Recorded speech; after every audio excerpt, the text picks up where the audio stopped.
भाई pure madness दिखा है सोनी लिव पे, जहाँ पे स्ट्रीम हो रही है बासिल जोसेफ की नई मलयालम मूवी मरना मास, जो कि हिंदी डब में भी अवेलेबल है। जहाँ पे बॉलीवुड रीमेक्स और सीक्वल्स के बीच में फंसा हुआ है, वहाँ पे मलयालम इंडस्ट्री एक के बाद एक यूनिक मूवी लेके आ रहा है। मरना मास एक डार्क कॉमेडी मूवी है जिसमें एक सीरियल किलर होता है, पर यहाँ पे सीरियल किलर को लेके इतना ज़्यादा सस्पेंस नहीं है क्योंकि उसको स्टार्टिंग से ही दिखा दिया जाता है और उसके किलिंग करने का तरीका बहुत ही यूनिक होता है क्योंकि वो मारने के बाद विक्टिम के मुंह में एक बनाना ठूस देता है, इसलिए उसे बनाना किलर भी कहा जाता है। पर कहानी तब इंटरेस्टिंग मोड़ लेती है जब वो सीरियल किलर अपने नेक्स्ट टारगेट को मारने के लिए एक बस में चढ़ता है और वहाँ पे और बाकी सभी कैरेक्टर्स भी मौजूद होते हैं।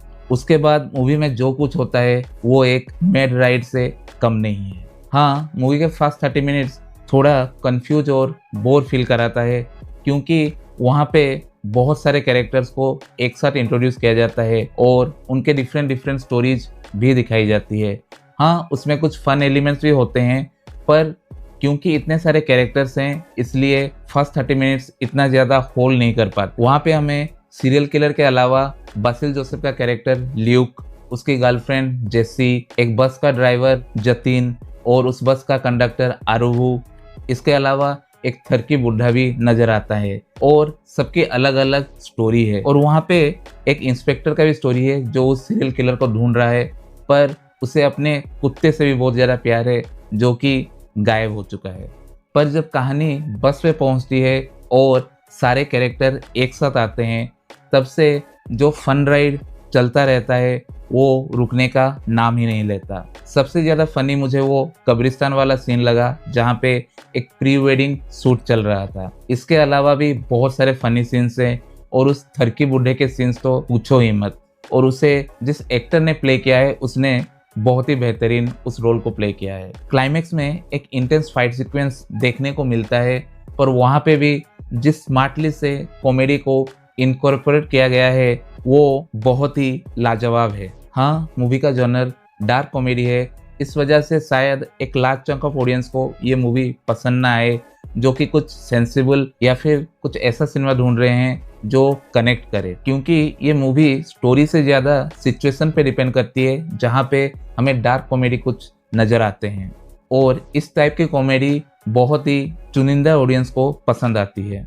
और एक नेगेटिव की बात करूं तो इस मूवी में कुछ रोमांटिक और इमोशनल सीन्स भी नज़र आते हैं जो कहानी में तो नेचुरली आते हैं, पर फिर भी वो कनेक्ट नहीं कर पाते, इसलिए ऐसा मन करता है कि वो जल्दी ख़त्म हो। इतने बड़े स्टारकास्ट के बीच भी बासिल जोसेफ ने फिर से अपने एक्टिंग का जलवा दिखाया है और जब भी वो स्क्रीन पे होते हैं तो होंठों पे मुस्कान बनी रहती है। स्पेशली जब ल्यूक मरिजुआना जैसा वीड फूंक लेता है, उसके बाद उस कैरेक्टर के जो हरकतें होती है वो पेट पकड़ के हंसने पे मजबूर कर देती है। इसके अलावा मूवी के अलग अलग पॉइंट पे बासिल जोसेफ को डिफरेंट टैग दिए गए हैं, जैसे कि तेलुगु मूवीज में आप देखते हो बड़े बड़े एक्टर के साथ, कभी angry young superstar Basil Joseph, तो कभी सैड सुपरस्टार बासिल जोसेफ, तो कभी बैलेंसिंग सुपरस्टार बासिल जोसेफ। और जिस टाइम पे ये दिखाए गए हैं वो बहुत ही ज़्यादा फनी लगता है। बाकी सभी एक्टर्स ने भी अपना काम बहुत ही अच्छा किया है और स्टोरी को बहुत ही अच्छी तरह से संभाला है, वो चाहे फनी मोमेंट्स हो या फिर कहीं पे कुछ सीरियस मोमेंट, कुछ भी फेक नहीं लगता यहाँ पे उनके एक्टिंग में। ऐसी स्टोरीज बहुत ही ज़्यादा कम बनती है जहाँ पे डार्क कॉमेडी नज़र आता है और उसे बहुत ही बेहतरीन तरीके से एग्जीक्यूट किया जाता है। और मरना मास उनमें से एक ऐसी मूवी है जिसे मिस करना तो एक बहुत बड़ी गलती होगी। पर अगर आप उस टाइप की ऑडियंस से जो कि एक सेंसिबल सिनेमा या फिर वो सिनेमा जो कनेक्ट करे आपको, ऐसा कुछ ढूंढ रहे हैं तो ये मूवी आपके लिए नहीं है। मेरी तरफ से इस मूवी को 3.5 स्टार आउट ऑफ 5 मिलते हैं अगली वीडियो में।